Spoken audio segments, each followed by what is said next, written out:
Regardez cette belle Chevrolet Corvair. Soyez les bienvenus au Parc des Expositions du Mans. Nous y sommes pour la bourse auto, moto, rétro et ça se passe juste derrière nous, à l'intérieur. C'est parti. Nous voilà devant le stand du club des amateurs d'ancienne Renault, le fameux car dont vous êtes le président. Martial, bonjour. Bonjour Mylène. Comment ça va? Ça va bien, c'est le car et on a plusieurs cars en France et là c'est le car Le Mans. Le Mans, il faut le préciser. Voilà, à chaque fois qu'on a une usine de production, on a un car la plupart du temps. On a car Île-de-France, car Occitan, etc. Eh bien, chaque année, quand on vient ici à la bourse, vous fêtez un anniversaire et vous ramenez des voitures en conséquence. Alors, quel anniversaire on fête cette année? Alors plusieurs anniversaires cette année, dont on fête les 120 ans de Renault. Et on a la voiture type A, la première voiture que Louis Renault a construite et avec laquelle il a gravi la rue Le Pic à Paris pendant les fêtes Noël 1er de l'an. Et à l'issue de cet exploit, il a vendu un certain nombre d'exemplaires de ce modèle-là. Et puis 120 ans après, on a encore Renault qui est là. Donc ça, c'est le premier anniversaire. Ensuite, on a 1978, l'anniversaire de la victoire des Renault Alpine. Ah, victoire aux 24 heures du Mans. Aux 24 heures du Mans, donc on va aller voir tout à l'heure la 4 chevaux qui représente cette victoire. Et puis un autre anniversaire, c'est 1958, la sortie de l'Estafette. Donc c'est un petit fourgon qui est le premier véhicule de la marque Renault avec une traction. Les gens disent traction avant, donc c'est une traction. Alors que Renault avait des propulsions, entraînement par les roues arrière. C'est chouette ça, les estafettes. On va y aller tranquillement et ça donne un petit esprit un peu d'aventure, je trouve. L'estafette, ça me communique un petit esprit d'aventure en fait. Oui, c'est un petit peu comme le combi Volkswagen. Oui, voilà, ouais. Et quand on circule sur la route, on a des gens qui nous font des signes, un peu comme les signes distinctifs entre les possesseurs de combi Volkswagen. Un petit esprit de liberté, c'est vraiment chouette. On a produit beaucoup des comme ça? Alors, on en a produit, j'ai sur la liste ici, oui. 533 209 véhicules. Et on l'avait, si on regarde les affiches qui sont là-bas. Oui, on la voit juste au fond. Ouais. On l'a en hauteur normale, en surélevé, en polyester. On l'a en fourgon, donc sans les vitres. On l'a en vitré. Et puis on l'a en plateau aussi. Et certains aménageurs, comme on peut voir dans la vitrine avec les miniatures, on a aussi des camping-cars qui ont été aménagés. Et puis des véhicules publicitaires comme l'aspirateur Hoover par exemple. Elle est en super état, hein, celle-là. Où est-ce qu'on l'a trouvée? Alors cette estafette, je l'ai depuis un certain temps, mais elle avait subi un peu les chocs des travaux qu'on a fait avec. Et là, j'ai décidé de la faire repeindre. Et elle sort tout juste de peinture dans un garage du Mans là, qui a fait du très très bon travail. Superbe, hein. Elle roule bien et tout, hein? Alors elle roule bien, bon pas très vite, mais oui. Dans la mesure où on a des limitations de vitesse maintenant, finalement on s'insère bien dans la circulation. Et à l'époque, ça servait à quoi l'estafette? Parce que je vois quelques affiches justement à son effigie. L'estafette servait aux artisans, servait aux boulangers, servait pour transporter. Donc, c'était un véhicule concurrent du Citroën H qui ressemble, mais qui était à mon avis plus pratique, un peu plus moderne. Ouais. C'est la gamme utilitaire en fait. Oui, hein. ouais. Donc là, les bénévoles là, du club du car qui ont préparé le stand ont amené un certain nombre de véhicules à l'échelle miniature et qui retracent donc toute la vie de Renault. Ah ouais, elles sont jolies, hein. C'est des estafettes aussi, ça? Ah non, si? Ah non, c'est plus gros, hein. C'est quoi ça? Un petit Savième, c'est un fourgon un peu plus récent que l'estafette et un peu plus gros. Oui. Voilà. Ah là, on fait un petit bond plus contemporain là. On fait un petit bond contemporain. Alors effectivement, c'est pas une très vieille voiture, mais c'est un clin d'œil. Renault est très bon au niveau sportif. Donc on l'a en Formule 1, on l'a eu en endurance évidemment.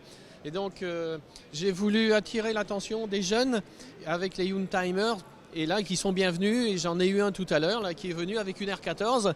Il m'a dit, est-ce que je peux venir dans votre club? Je dis bien sûr, vous êtes le bienvenu.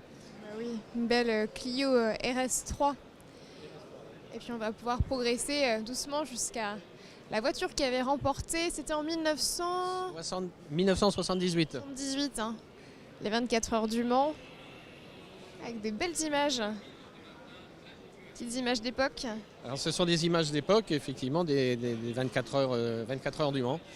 Donc on va pas rester pendant 24 heures, mais Ah oui, hein. On aurait pas assez de l'émission, hein, de toute façon. Elle avait quoi comme particularité, cette Renault? alors, cette 4 chevaux, 4 chevaux, voilà, je cherchais. qui a fait les 24 heures en 1950, donc évidemment elle était préparée, c'était pas la même voiture. Donc c'est une 4 cylindres auto bleu, donc c'était une préparation spéciale, avec une boîte 4 vitesses, alors que la 4 chevaux normale n'en avait que 3.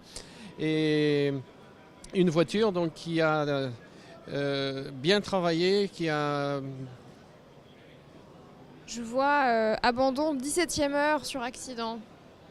Dommage, pas loin du but. C'est dommage, effectivement, c'est dommage. Eh bien, merci beaucoup Martial pour ce petit tour ensemble sur le stand du car, toujours présent à la bourse. Qu'est-ce qu'on peut vous souhaiter pour la suite? Eh bien, pour la suite, dans 8 jours, j'espère qu'on aura du beau temps pour les 5 litres. 5 litres. Et puis on se reverra pour les 5 litres, Mylène. Bah oui, avec grand plaisir. Eh ben bon dimanche. Merci Mylène, bientôt, bon Martial. après-midi. Au revoir, Merci, allez nous on continue, on va par là, c'est parti. Je me trouve actuellement sur le stand de Jonathan Leroux, qui a une famille assez exceptionnelle. Bonjour Jonathan. Bonjour. Votre passion dans la famille, c'est de retaper les vieilles voitures. Voilà, on est passionné par les autos. Ça fait combien de temps que ça dure? Ah, ça fait 3 générations. Ah ouais. Mon grand-père, qui a toujours son garage dans la Sarthe. Mon papa, qui aussi restaure les autos, donc du coup la C4 et la Ford T. Et moi qui prends un peu le relais. Une famille de Sartois. Voilà, une famille de Sartois, de passionnés surtout. De mécaniciens aussi sans doute? Mécanicien, oui, tout à fait. Mon papy a son garage encore à Douillet-le-Joli. D'accord. Il n'est plus en activité, mais on a toujours le garage pour... Et alors, pour le plaisir. quelle voiture vous avez retapé les 3 qui sont ici, il y en a d'autres aussi? Les deux, alors la Ford T a été restaurée entièrement il y a une quinzaine d'années D'accord. par mon papa. Il a mis à peu près 10 ans à la faire, Waouh, ah oui. sans travailler tous les jours dessus bien entendu, mais Ouais. c'est du tout, fait maison, hein, tout. Enfin, c'est une vraie américaine, c'est une Ford T de 1924. Vous savez où il l'avait trouvé à l'époque? Oui, il l'a acheté du côté de Limoges, il me semble. Mais il n'y avait rien, hein. Il y avait un capot, 2 ailes avant, le châssis, voilà. Ça a dû être compliqué quand même de retrouver les C'est pièces. compliqué, ouais. Vu que c'est une US, c'est assez compliqué. Et là, à côté, il y a la C4. Ça, c'était, comme on peut voir sur le diaporama, à la base, c'est une six-glace familiale. Et à l'époque, il est coupé par la moitié pour oui avoir des réductions sur le lait, sur l'essence. D'accord.